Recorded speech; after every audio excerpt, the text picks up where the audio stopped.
Hi, bonjour, bon après-midi, hello. Thank you for joining us, and I'd like to thank my colleagues as well for being here today. Before speaking today, I really want to touch on what is guiding the work in this file. Caring for our children is at the heart of who we are as First Nations people, myself as well as a First Nations mother. C'est notre responsabilité commune de protéger nos enfants. C'est notre responsabilité de les aider à grandir en sécurité, entourés par leur famille et leur communauté. Jordan's Principle is a commitment to ensure that First Nations children receive services and products when they need them without delay, and to also address the gaps because of their identity or where they live. It was created in the honor of the late Jordan River Anderson, a young Cree boy from Norway House in Manitoba who had complex medical needs. Jordan a passé plusieurs années à l'hôpital parce que les gouvernements ne s'entendaient pas sur qui devrait payer ses soins. He passed away at the age of 5 on February 2nd, 2005, having never spent a single day in his family home. For a decade, Indigenous Services Canada has been implementing Jordan's Principle to support First Nations children off and on reserve. It allows for families to submit requests for services, health services, educational supports, physiotherapy, and so many more critical and important services. We receive hundreds of thousands of requests that are approved every year. Chaque demande est d'un enfant à recevoir des services importants pour la santé et son bien-être. At its core, Jordan's Principle seeks to address fairness and dignity. Children receive care first, and then governments resolve jurisdiction later. I've had the opportunity to see the implementation of this program in my own community, once as a leader of my nation. I've had many families reach out to me and speak to me about the importance of this critical service. Today, I'm pleased to announce that our government is committing $1.55 billion in funding until March 31st, 2027. Aujourd'hui, je suis heureux d'annoncer le financement de 1,55 milliard de dollars pour le principe de Jordan jusqu'au 31 mars 2027. This investment reflects the needs that we have seen over the last decade, and it will ensure that children continue to have the essential services that they need. Ce financement apporte la stabilité pour les familles, des services qui vont continuer et pour aider les parents d'avoir un esprit tranquille. This renewal will provide immediate stability and allows communities to continue delivering services with confidence. I know that the past few months has created much uncertainty for families. We've had the opportunity to speak with them and collaborate with them, and looking at what we are going to be doing with the future of Jordan's Principle. This first step is announcing this critical funding and creating the stability that they need. I want to acknowledge that uncertainty directly. Families rely on initiatives like Jordan's Principle, and predictability is what matters. This is what this announcement speaks to. Je comprends que les familles ont besoin de la clarté. Quand une initiative importante comme ça et importante comme les enfants est en place, ça doit être fiable. This is just the beginning. Since becoming the Minister of Indigenous Services Canada, I've had the opportunity to speak with leaders, families, service providers, parents, and even children who are users of Jordan's Principle. While Jordan's Principle helps children across the country access supports, I know and I've heard clearly that it can be challenging to navigate Jordan's Principle and often can be unpredictable and unnecessarily difficult. Jordan's Principle has grown rapidly because the needs are very urgent and real. Nous continuons de travailler sur la réforme avec les Premières Nations pour que le principe de Jordan reste durable et qu'il répond aux besoins des enfants. The next step is to align our work with the outcomes co-developed with First Nations so that Jordan's Principle remains responsive, sustainable, and easier to navigate. As our work continues, this initiative As our work continues to look at the initiative of reform, we will continue to work with First Nations leaders and families to ensure that we are removing the challenges that they face and improving access to supports and services. We will have more to share on advancing this work over the next few weeks, but we are pleased today to start this discussion with an announcement of stable funding that is going to ensure that they are able to be effective and successful in service delivery. I want to express my commitment to community, to family, to parents, that we are looking to continue working with you side by side. Nous continuons de travailler ensemble, basé dans le respect et la détermination. We want to ensure that every First Nations child grows up safe and supported. We will continue to undertake this important work. Agda, miigwech. Thank you. Merci. Thank you. We'll now move to questions. We have limited time, so if you can do one question, one follow-up, allow everyone to go by. On va aller à la période de questions. On a un temps limité, fait que pour que tout le monde y aille, ce serait plus facile si c'est une question suivie. Merci. Sorry. I was just on the phone with Cindy Blackstock, and she characterized your department's delivery of this program as chaotic, that there's still a backlog of 130,000 cases that have not been touched, and is calling for the operational bulletin that was released last year to be repealed. Are you committed to repealing that bulletin? When are you expecting the backlog to be done? Thank you. With all due respect to Dr. Blackstock, I think that she's done a lot of important work in this space.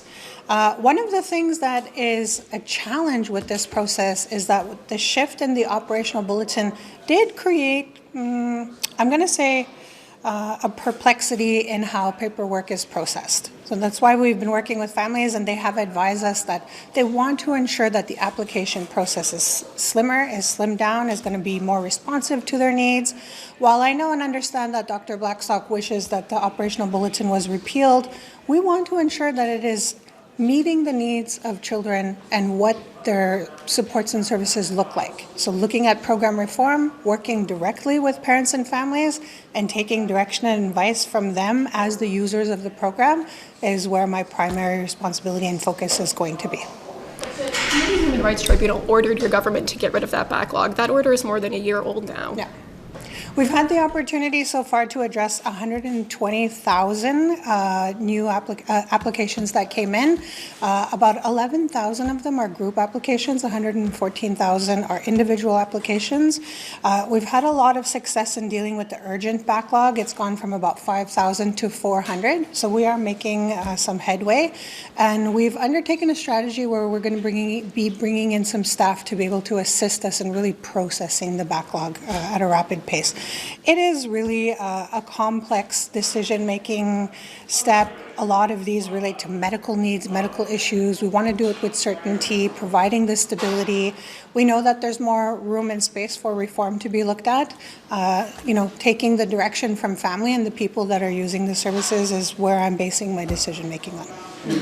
So your new funding doesn't currently come with any changes to access or restructuring of the program? We are at this time working with families to be sure that we're going to be looking forward to some upcoming announcements on what reform will look like in Jordan's Principle. Today we started with the announcement of funding and really creating that stability. I think there has been over the past couple of weeks concern about what is the future of Jordan's Principle. It is our commitment. This government took the decision to create Jordan's Principle. We were there to ensure that it is being implemented. While there were challenges, I can address that.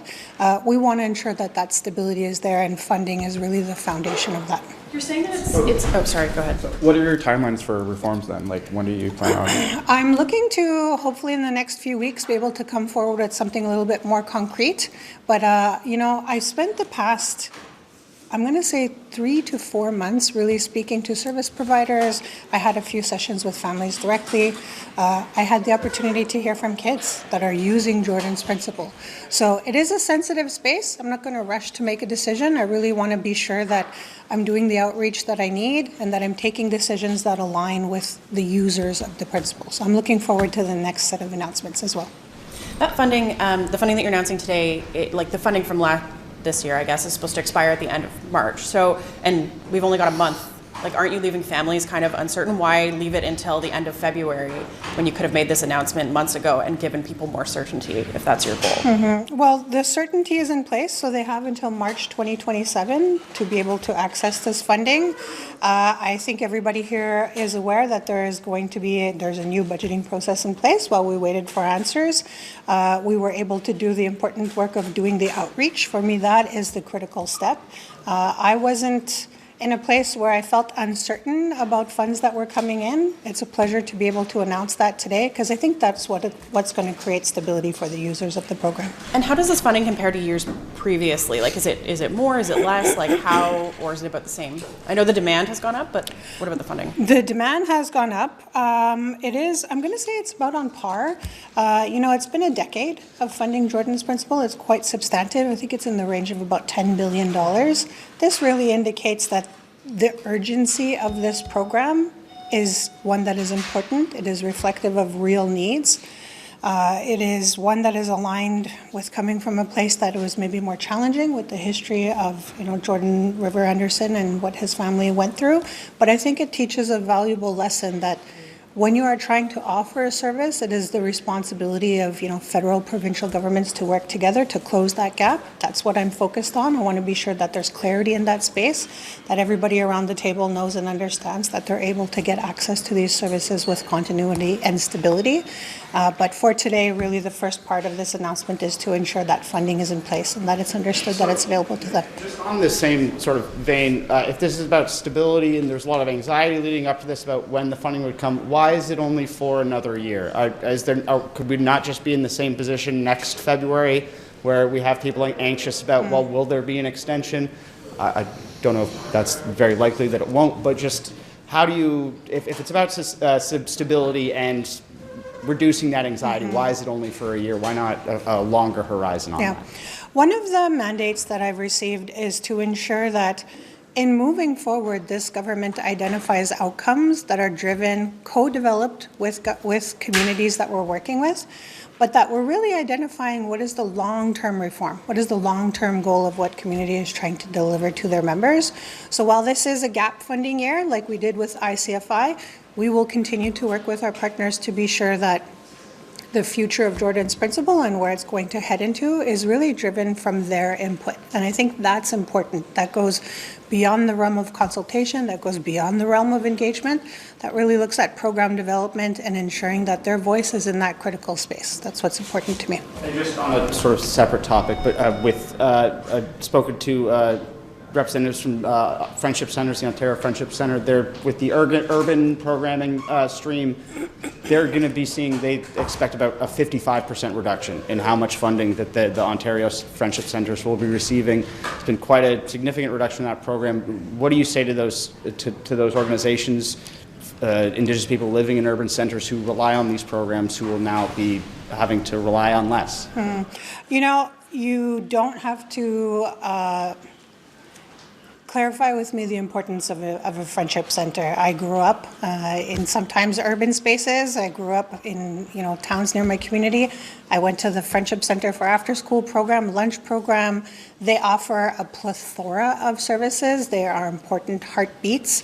I have two in my riding alone. As we are looking to finalize the process of what financing is going to look like, these will be coming out in the next few short weeks. I've had the opportunity to have really important conversations with the Friendship Centers. I had the board in my office with me a few short weeks ago. I'm going to ask the staff to come back to you with more precise details on the funding amounts, but I want to ensure that Friendship Centers know and understand our objective is continuity of their services, those critical baseline services that have to remain in place. We know and we understand and trust that they are going to be doing the continued work of being able to serve urban Indigenous people within and outside of territory. The Union of BC Indian Chiefs say that they won't take part in consultations on a second generation cut off because they say it's unnecessary and where your government is using it as a delay tactic. What's your response to that? This is on S2.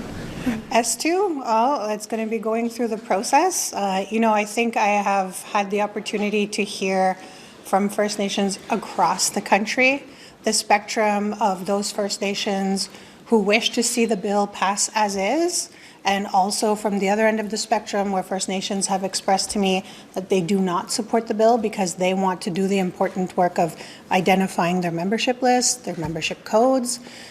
It's really been a varied response. It will go through the system, it will go through study.